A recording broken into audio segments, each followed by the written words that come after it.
PlayStation 1 fans, today you're in for a treat because I have a hidden gem to share with you guys. And greetings YouTube gamers, welcome to another episode of Retro Raider. My name is Johnny Retro and welcome to the channel. That's right, today I have a very bizarre game to share with you guys, a game that it was released on the PS1 back in 1997, and this game is called Swagman. And if you think that the name of the game is weird, believe me, the game itself is even weirder. However guys, if you're new on the channel, feel free to subscribe and hit that notification bell so you won't miss a thing. So let's do this guys, let's review Swagman for the PS1 right after this.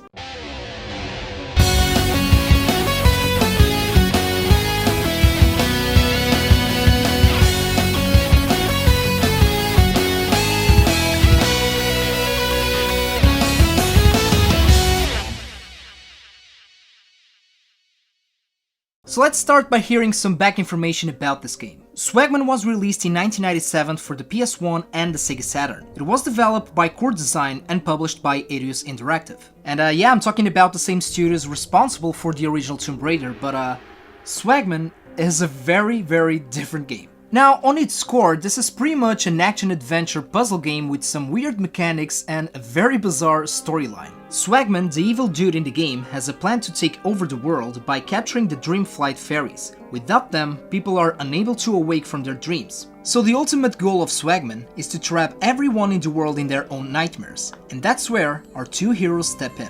The two twins, Zack and Hannah, who refuse to go to sleep, have a chance to stop Swagman and his evil plan. In the beginning of the game, Hannah gets trapped by Swagman's minions, so your first goal, as Zack, is to rescue her so she can join you later on in the game and fight Swagman. So let's see here, from what I've understand, I think that the target audience of this game, or the concept behind it, is to make a game, a horror game if you will, a horror adventure for children. And to be honest with you guys, I think that in a very weird way, that's what this game is all about. As a matter of fact, this game reminds me a little bit of the Goosebumps. But just hear me out, because if you think that the story and the name of the game is weird, believe me, the gameplay style and mechanics are even weirder. So this is an adventure game, kinda like A Link to the Past in some ways. You have action, it has this dungeon exploration feel to it, you need to find specific keys to open doors, you have puzzles to solve and platforms to cross. So far so good, but now it's when things get very bizarre. For example, in combat, you have a ranged weapon that it is a yo-yo, and not to mention the most effective weapon in the game, which is a flashlight. You also need to fill a jar with bugs in order to get access to a secret passage in the Limbo, and the Limbo is the place where you reach the bosses of the game. Then, you also go through mirrors and gain access to the Dream World. A dream world which looks more like a nightmare world, where the twins transform into dream beasts. Now, in the dream beast form, you increase your strength, your agility, and you also gain superpowers. So when it comes about diversity, well, Swagman is actually very original, and you do have a lot of different flavors within this title. You have a variety of puzzles to solve, some of which you need to switch between the twins, you need to memorize patterns, use bombs in secret areas to get access to secret places, and overall the puzzles are actually very clever and very fun. You also have this guy, a seer in the game, that will provide you with tips and save your progress. And get this guys, you regain your health by getting sleeping Z's from sleeping people and pets. And yeah, Z's, like in comic book strips. You have a fair variety of enemies and places, again a variety of different puzzles, and the gameplay is good. When it comes to the actual controllers, the gameplay is very good. Now I want to talk a little bit about the graphics, because this game is very unique for a PS1 game.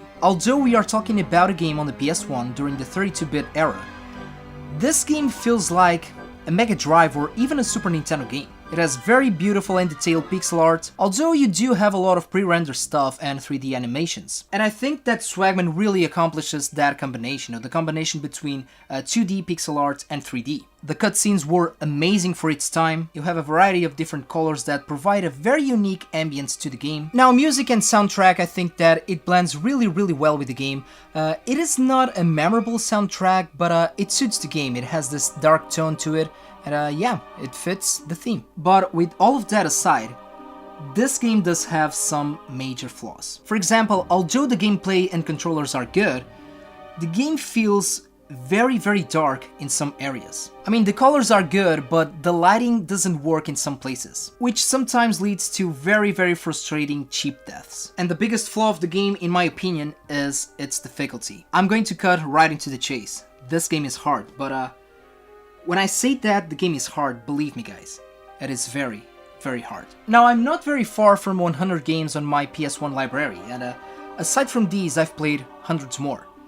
And let me tell you guys, at least from the ones that I have on my physical collection, Swagman is by far the hardest game that I own on the PS1. And I'm not just talking about some specific areas of the game or some bosses, I mean, I'm talking about from beginning to end. So my honest advice to you guys, if you want to have some fun with this game, especially if you're playing it for the first time, just play this one on emulation and use save states. Yeah, that's what I did. I owned the physical game, but I played it on the PS1 Classic, which is hacked. Now, just a little trivia about the game. Like I said in the beginning of the video, this game was released both on the PS1 and Sega Saturn. I've tried both versions on the original hardware, and the game is pretty much the same, but I think that the PS1 version is better. It plays better and it looks better. Now, just a small detail if you're planning to get this for the Sega Saturn. Well, the PS1 version of the game, the one that I have right here, completed in box, really good shape. This costs between 10 to 15 euros, more or less. Now the Sega Saturn version, on the other hand, well, it's close to 100. And yeah, you guys know me, I really don't like to talk about prices, but I had a version on the Sega Saturn and it was sold on an auction for 70 euros. And I think this was 2 or 3 years ago.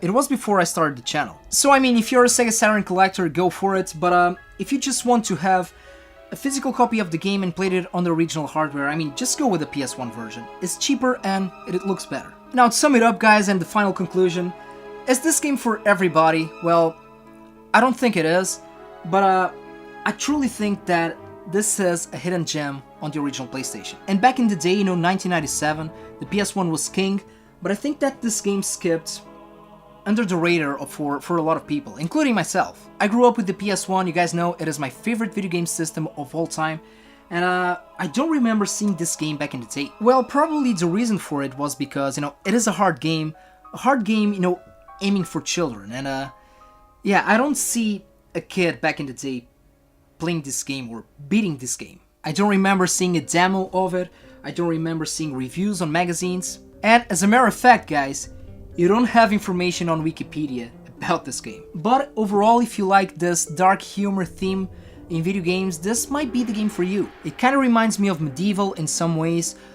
Zombies Ate My Neighbors also. So yeah, if you like dark humor, if you like the PS1, if you're looking for a good challenge on an adventure game, well, Swagman, just give it a try. And that was the video, guys. Let me know down below if you ever played Swagman on both the PS1 or the Sega Saturn. Let me know if you remember this game from back in the day. I really hope that you guys have enjoyed this review, and as always, thank you so much for watching. Don't forget to put a like on this video, please subscribe to the channel, and take care of yourselves, take care of the gaming community, and game a lot.